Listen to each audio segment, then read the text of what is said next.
চূড়ান্ত প্রমাণ দিছেন। কোনোভাবে কোনো কিছুতে আর কষ্ট করার দরকার নেই, এখনই শেষ। আল্লাহর ভালোবাসায় চূড়ান্ত পরীক্ষা দিয়ে উত্তীর্ণ হয়েছেন। প্রতিবারই আল্লাহর ভালোবাসায় প্রমাণ দিছেন যে আল্লাহ আমি আপনাকেই ভালোবাসি। তো আল্লাহ তাআলা এর বিনিময়ে ইব্রাহিম আলাইহিস সালামকে দিয়ে আল্লাহর ঘর কাবা পুনর্নির্মাণ করাইছেন।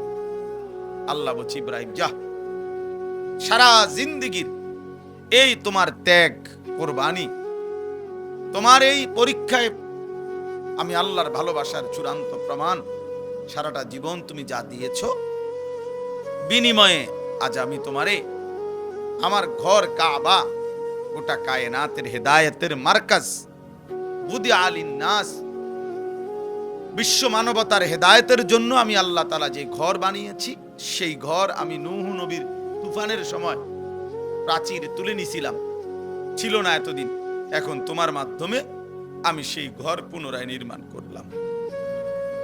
তো আল্লাহ তাআলা ঘর নির্মাণ করাইয়া এবার ইব্রাহিম আলাইহিস সালামকে বললেন, এখন কি করবা? তো আল্লাহ তাআলা বললেন, ওয়াআদ্দিন ফিন নাসি বিল হজ্জ, সারা পৃথিবীর আমার বান্দাদেরকে আমার এই ঘরের উদ্দেশ্যে, কাবা ঘর, এই ঘরের উদ্দেশ্যে হজ আদায় করার জন্য ঘোষণা দাও, ঘোষণা দাও। ইব্রাহিম আলাইহিস সালাম বললেন, আয় মাওলা, এক মরুভূমি, এখানে তো কোনো মানুষই তেমন উল্লেখযোগ্য নাই, অল্প কয়টা মানুষ। এখন আমার ছেলে ইসমাইল, হাজেরার সাথে আরো কিছু মানুষ জুটছে, তা তো সামান্য। তা আমি এই পৃথিবীর সব মানুষকে কিভাবে হজ্জের ঘোষণা দেব আপনার ঘরের উদ্দেশ্যে? তো আল্লাহ তাআলা বললেন, ইব্রাহিম, নিদা মানে আহ্বান, আজান, ডাকা, এটা তোমার দায়িত্ব, পৌঁছানো আমার দায়িত্ব। ওয়া আলাইয়াল বালাগ, পৌঁছানো আমার দায়িত্ব, তুমি দাও, তুমি আজান দাও, তুমি আজান দিয়ে রাখো। এরপরে শোনো, ইয়াতুকা রিজালান ওয়া আলা কুল্লি যামিরিন ইয়াতিনা মিন কুল্লি ফাজ্জিন আমিক, তখন দেখবা আগামীর কিয়ামত পর্যন্ত কাছের মানুষগুলো পায়ে হেঁটে আর পৃথিবীর একেবারে সর্বোচ্চ দূর দূরান্ত থেকে মানুষগুলো বাহনে চড়ে আমার এই ঘরের উদ্দেশ্যে আসবে, ঘরের উদ্দেশ্যে আসবে। ফলে যুগ যুগ ধরে আল্লাহ পাক রব্বুল আলামিন সারা পৃথিবীর শেষ প্রান্তেও যেই মুমিন থাকে, ইমানদার থাকে, আল্লাহ তাআলা তার কলবেও আল্লাহর ঘরের প্রতি এক চরম আকর্ষণ আল্লাহ দান করছে। বারবার আল্লাহ তাআলা বলছেন, এটা আমার কুদরতি আকর্ষণ, আমি আমার বান্দার কলবে, মুমিনের দিলে, পৃথিবীর যত দূরেই হোক, আমি আল্লাহ তাআলা এই হজ্জের আগ্রহ, আমার ঘর দেখার আগ্রহ, কাবার আগ্রহ আমি দিয়ে দেব, তুমি শুধু একবার ঘোষণা দিয়ে দাও। ইব্রাহিম আলাইহিস সালাম ঘোষণা দিয়েছেন। এবার যেন ইব্রাহিম আলাইহিস সালাম আল্লাহকে জিজ্ঞেস করলেন, আল্লাহ, এই হজ্জে যদি আপনার বান্দারা আসে তো কি লাভ হবে?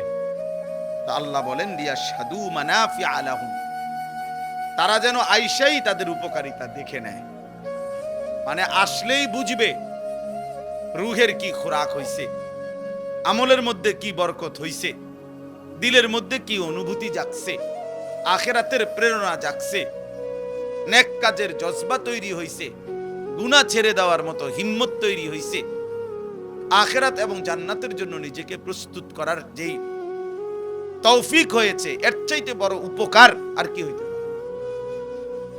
এর চাইতে বড় উপকার। এই জন্য আলহামদুলিল্লাহ যুগ যুগ ধরে হজ্জের বরকতে, আল্লাহর ঘর জিয়ারতের বরকতে, মক্কা মদিনার এই সফরের বরকতে মানুষের জিন্দেগিতে বড় ধরনের কি হয়? পরিবর্তন। অনেক মানুষ আলহামদুলিল্লাহ পরিবর্তন হয়, বদলায় যায়, চেহারা, সুরত, চলাফেরা, আমল আখলাকের মধ্যে পরিবর্তন, এটা উপকার। আল্লাহ বলেন, এই জন্য এমনি মুখে বলবো না, আমার বান্দা যেন নিজে এসে উপকারিতা দেখে যায়। ওয়ায়াযকুরু ইসমাল্লাহি ফি আইয়ামিন মা'লুমাতিন আলা মা রাযাকাহুম মিন বাহিমাতিল আনআম। এবং আমি আল্লাহ যে চতুষ্পদ জন্তুগুলো আমার বান্দাদের জন্য জবাই করার, কোরবানি করার জন্য হালাল করেছি, সেই প্রাণীগুলো যখন জবাই করবে নির্ধারিত দিনে 10, 11, 12 জিলহজ এই 3 দিনে, তখন যে আমি আল্লাহর জিকির এই 3 দিনে পড়বে, বেশি থেকে বেশি এই জিকিরের বরকত হাসিল করার জন্য তারা যেন আমার ঘরে আসে। তাইলে আল্লাহ তাআলা বলেন, কোন বান্দা যখন আল্লাহর ঘর জিয়ারত করে, 1 নাম্বার হলো সে নিজের চোখে তার জীবনের মধ্যে অনেক উপকারিতা লক্ষ্য করে, পরিবর্তন লক্ষ্য করে। আরেক হলো হজ্জের এই সময়গুলো একই সাথে কোরবানিরও সময়। হজের যেই 5 দিন এর মধ্যেই মাঝখানে 3 দিন হলো কোরবানিরও 3 দিন। তাহলে হজ্জের 5 দিনের অন্তর্ভুক্ত এই কোরবানির 3 দিনে সব মিলাইয়া হাজার হাজার বার, লক্ষ লক্ষ বার আল্লাহর জিকির করার তৌফিক হয়।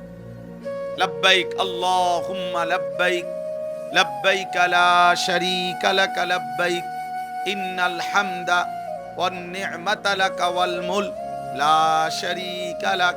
এইটা একটানা পড়ে, এটা আল্লাহর জিকির। আমি আলহামদুলিল্লাহ মনে করেন 16 কিলোমিটার হাইটা গেছি, মিনার তাবু থেকে আরাফা, আরাফা থেকে মুজদালিফা, মুজদালিফা থেকে আবার মিনা, মিনা থেকে আবার মক্কা শরীফ, কাবা। গত বছরও গেছি হাইটা। এই সময় হৃদয়ের একটা আলাদা আল্লাহ জিকিরের বরকত হয়, হাজার হাজার আল্লাহর স্মরণ বান্দার জবানে মস্ক হয়ে যায়। তাওয়াফ করে বারবার, আরে আমার ছাত্র তো নাম কি, নূর মোহাম্মদ, এই আমার একজন ছাত্র আছে। আমি খুব সম্ভব কোন সালে যেন 2018 সালে খুব সম্ভব মনে হয়, না না কি জানি। তো আমি যখন হজে গেছি, ও আমার সাথে দেখা করতে আসছে কাবা করে, ও জিদ্দা থাকতো। তো আয়শা আমারে বলতেছে, আমি তাওয়াফ করে বসছি মাতাফে, তো বলতে হুজুর আপনি চলেন না একটু বাইরন, আপনার একটু নাস্তা করামু। আমি বলছি না, আমার তো আরো 10টা তাওয়াফ পুরামু, তো তুই বয়, আমি একটু পরে বাইরে। তো আমাদের সাথে একজন কইতেছে, কয়টা তাওয়াফ? এবারে বললো যে 10টা তাওয়াফ। 10টা তাওয়াফ মানে 70 চক্কর, 7 চক্করে 1 তাওয়াফ। আমি অনেক আগে, একটু আগের থেকে শুরু করছি, টানা একটু পর পর জিরায় জিরাইয়া নিয়ত করছিলাম 10 তাওয়াফ করব। তো ওই সময় এটা দেখছি যে ভালোবাসা, মহব্বত, আল্লাহর ঘর জিয়ারতের বরকতে এত বেশি পরিমাণ আল্লাহর জিকির নসিব হয়, যেটা অন্য সময় হয় না। এইটাই আল্লাহ বলছেন যে আমার ঘরের হজ করতে আসতে বলো, ঘোষণা দাও, আমি আল্লাহ পৃথিবীর শেষ প্রান্ত থেকে আমার বান্দাদেরকে আনবো, আর এনে আসলে তারা নিজের চোখেই উপকার দেখবে নিজের জীবনে।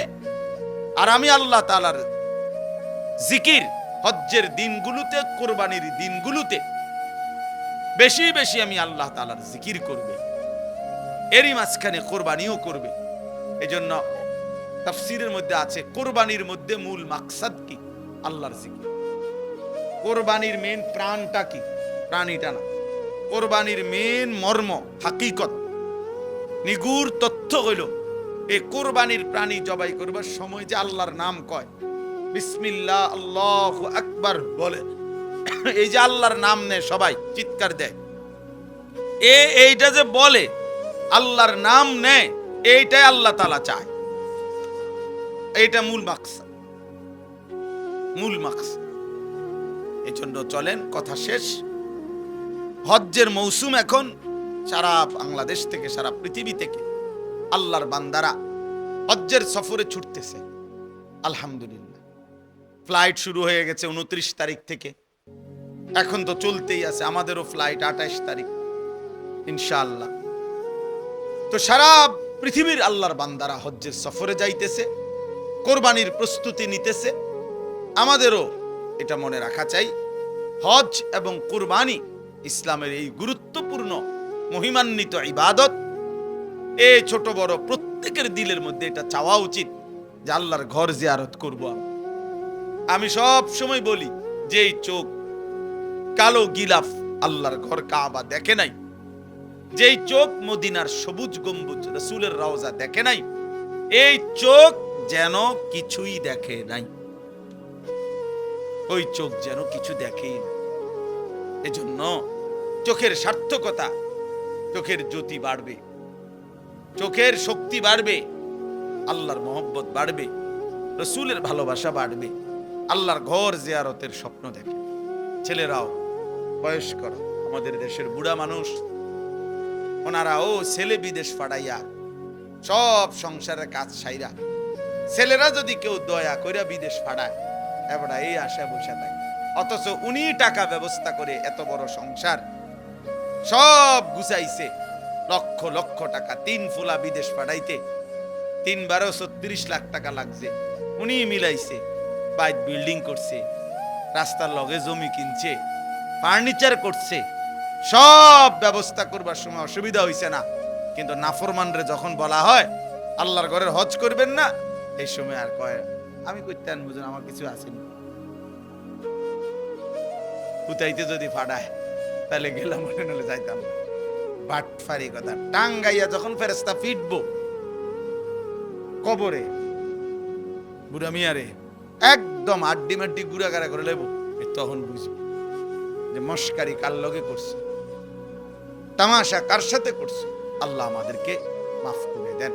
আপনাদের কাছে একটা ছোট্ট 2 মিনিট অনুরোধটা হলো, এই মাদ্রাসা দেখেন, আসলে আমার আজকেও খুব মায়া লাগে সবসময়। ও বাচ্চাগুলো সারাদিন কষ্ট করে, আশায় থাকে, কিন্তু আপনা ঘরে বসার জায়গা দিতে গিয়া মাদ্রাসার ওই বাচ্চা, একটা বাচ্চাও আমগরে কুদ্দুর দেখেও না, ও আজও শোনেন। তো আরেকদিন আইলো দে আপনারা আইবেন, কথা বুঝছেন না? বাচ্চারা মহব্বত করে বসে আছে, ও আলাদা জায়গায়, আলহামদুলিল্লাহ ছোট্ট জায়গায়, কিন্তু এরপরেও আমাদের এই মাওলানা মাহমুদুল হাসান, তার এই মাদ্রাসায়, ছোট টিনের ঘরের এই মাদ্রাসাতেও এই পর্যন্ত যত বুজুর্গ আলেম